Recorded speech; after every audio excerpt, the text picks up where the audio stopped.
मी अजित आशाताई अनंतराव पवार गांभीर्यपूर्वक प्रतिज्ञा करतो की कायद्याद्वारे स्थापित झाले आहे अशा भारताच्या संविधानाबद्दल मी खरी श्रद्धा व निष्ठा बाळगीन.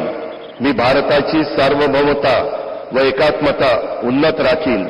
मी महाराष्ट्र राज्याचा उपमुख्यमंत्री म्हणून माझी कामे निष्ठापूर्वक व विवेक बुद्धीने पार पाडीन आणि संविधान व कायदा यानुसार सर्व तऱ्हेच्या लोकांना मी निर्भयपणे व निपक्षपातीपणे तसेच कोणाच्याही विषयी महत्त्वभाव किंवा आकस न बाळगता न्याय वागणूक देईन.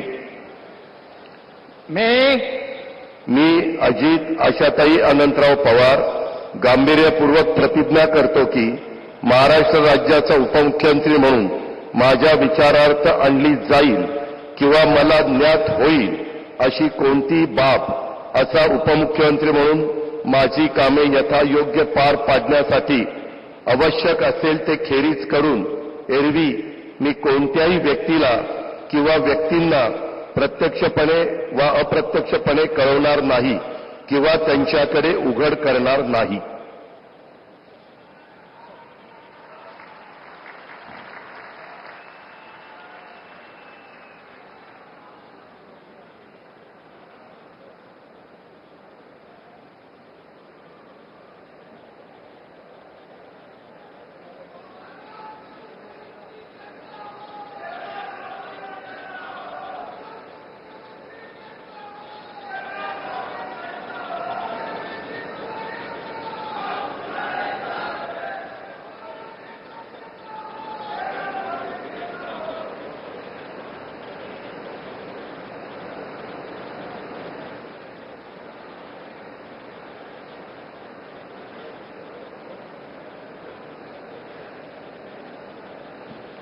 माननीय राज्यपाल महोदय, माननीय उपमुख्यमंत्री महोदय यांना पुष्पगुच्छ देतील.